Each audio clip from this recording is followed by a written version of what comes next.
మాటను వదిలేదు కదా. ఇప్పుడు కార్ల రేస్ ఉంది, ఇది మిస్టేక్, అది కేటీఆర్ది.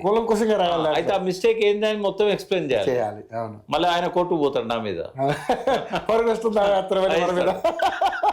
రకరకాల 100కు పైన ఉన్నాయి కారణాలు. ప్రధాన కారణాలు ఒక 10 ఉంటాయి. అవి చాలాసార్లు డిస్కస్ చేసుకున్నాం. అవును, రైట్. మొత్తానికి అయితే కేటీఆర్ గారు అవినీతి అయితే జరిగి ఉండదని మీ అభిప్రాయం? జరగలేదు ఈ ఇష్యూలో.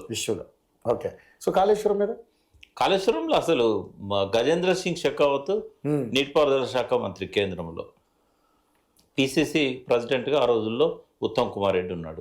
ఆయన నల్గొండ నుంచి ఎంపీ. ఆయన అడిగిన ప్రశ్నకే సమాధానం ఇచ్చాడు.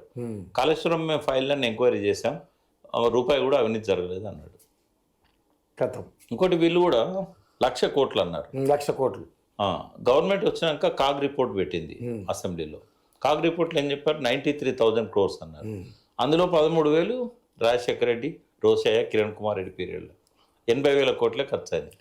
80,000 కోట్లు ఖర్చు అయితే ఎన్ని స్ట్రక్చర్స్ వచ్చినాయి?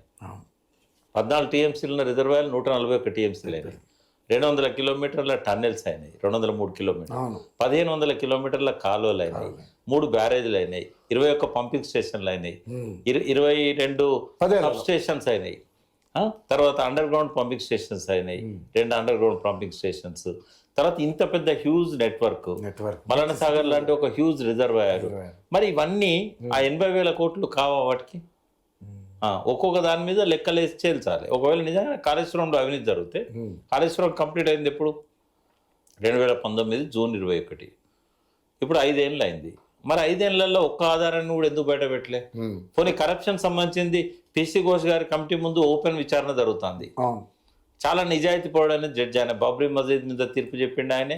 శశికళను అవినీతి పర్రాలని జైల్లో పెట్టింది ఆయన తీర్పే. మరి అటువంటి నిజాయితీ పరుడైన 5th జనరేషన్ జడ్జి ఆయనే. నేను కూడా 2 సార్లు కలిశాను. అటువంటి వ్యక్తి కూడా ఓపెన్ విచారణ జరుపుతున్నప్పుడు అవినీతికి సంబంధించి ఎక్కడన్నా ఆధారాలు వచ్చాయా? బయట పెట్టలేకపోయారు. లేవు కదా.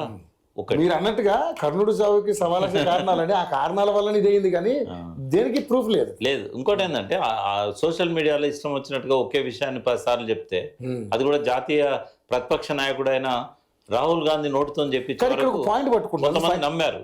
ఈ పాయింట్ నేను మీతో చెప్పి ముగించేద్దాం.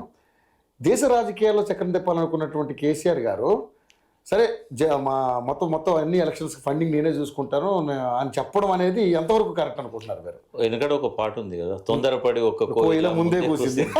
అంటే ఏర్పాట్లు లేవు, ప్రిపరేషన్ లేదు, మాలాంటి వాళ్ళతో మాట్లాడలేదు.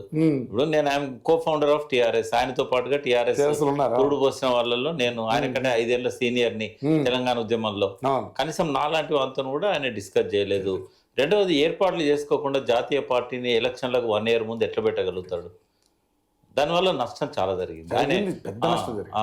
ఇక్కడే దిక్కు లేదు, అక్కడ పోయి పొడుస్తాడట అని చెప్పి జనం నోటి నుంచి నేను చాలా సార్లు విన్నాను. మేము పబ్లిక్ లో మేము గ్రౌండ్ రిపోర్ట్కి వెళ్తాం కదా సార్, మేము పబ్లిక్ ఒపీనియన్ తీసుకోవడానికి చాలా మంది అన్నారు. ఇప్పుడు కేసీఆర్ లాంటి నాయకుని లోపల ఒక లక్షణం ఉంది అనే ధిక్కారమును సైతం అన్నట్టుగా ఎన్టీ రామారావు నుంచి వచ్చిన రాజకీయ పరిజ్ఞానం కదా, ఎక్కువ ఆయన ఎన్టీఆర్ నుంచి నేర్చుకున్నాడు.